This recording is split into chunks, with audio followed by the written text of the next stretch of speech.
Hello future doctors, welcome to this lecture number 10। आज हम इस लेक्चर में पोलन पिस्टल इंटरैक्शन को पढ़ेंगे। यदि वीडियो पसंद आए तो वीडियो को लाइक कर दीजिए और चैनल को सब्सक्राइब कर दीजिए। तो चलिए शुरू करते हैं। पोलन स्टिग्मा पर लैंड होते हैं और स्टिग्मा पर एक्टिविटी होती है जिसे हम पोलन स्टिग्मा इंटरैक्शन कहते हैं।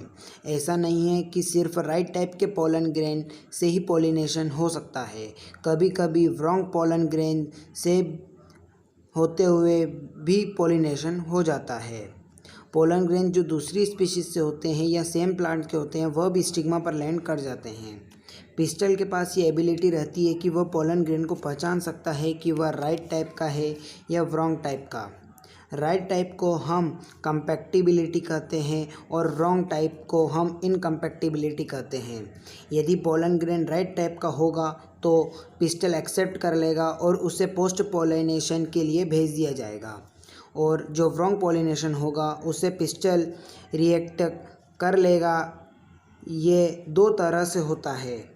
पहला, पोलन को जर्मिनेशन होने से रोकेगा स्टिग्मा पर, और दूसरा पोलन ट्यूब की ग्रोथ स्टॉप कर देंगे।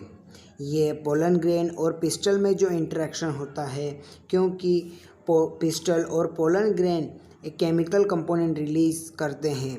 पिछले कुछ सालों में साइंटिस्ट ने कुछ ऐसे पिस्टल्स या पोलन ग्रेन फाउंड किए हैं जो इंटरेक्शन में हेल्प करते हैं, जिससे एक्सेप्टेंस या रिजेक्शन होता है।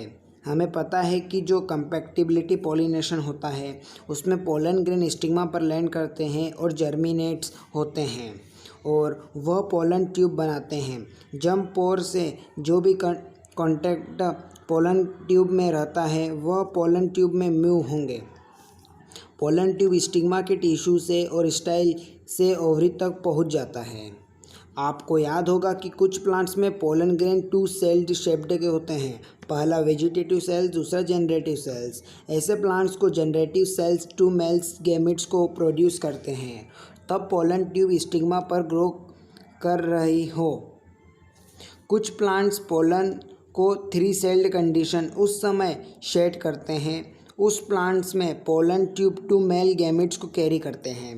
पोलन ट्यूब ओवरी में रीच होने पर वह ओव्यूल में एंटर करता है माइक्रोफाइल के थ्रू, और जो फिलफॉर्म apparatus की हेल्प से सिनर्जिड्स एंटर कर दिए जाते हैं।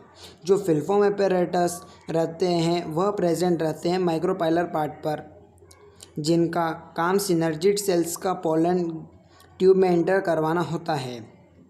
ये सभी इवेंट्स ही पोलन ग्रेन इंटरैक्शन कहलाते हैं।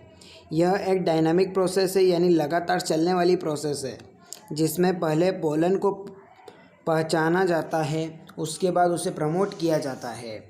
ये जो हमने पढ़ा वह प्लांट्स की ब्रीडर्स को कंपैक्टिबिलिटी पॉलिनेशन कहते हैं।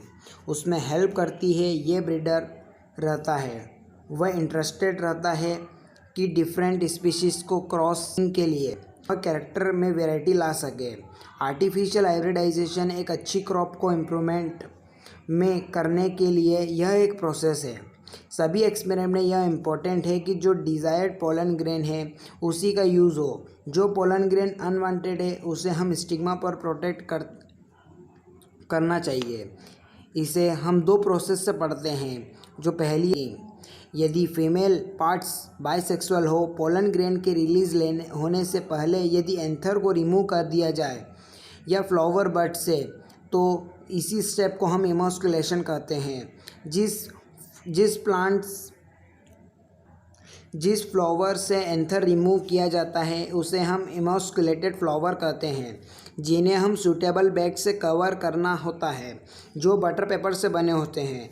स्टिग्मा को अनवांटेड पोलन से बचने के लिए इसी प्रोसेस को हम बैगिंग कहते हैं, और जो फ्लावर बैग से कवर होता है वह मैच्योर पोलन ग्रेन को कलेक्ट कर सकते हैं और पोलन ग्रेन को स्टिग्मा पर भेज दिया जाता है और फ्लावर को वापस ढक दिया जाता है और फ्रूट्स अलाउ कर दिए जाते हैं डेवलपमेंट के लिए। यदि फीमेल प्लांट्स यूनिसेक्सुअल प्रोड्यूस होते हैं तो उन्हें इमोस्कुलेटेड की ज़रूरत नहीं होती है, लेकिन वह बैगिंग करते हैं। जब फ्लावर ओपन होने से पहले ये सारी प्रोसेस की जाती है। यहाँ पर हमारा लेक्चर खत्म होता है। यदि वीडियो पसंद आए तो वीडियो को लाइक कर दीजिए और चैनल को सब्सक्राइब कर दीजिए। मिलते हैं नेक्स्ट लेक्चर में।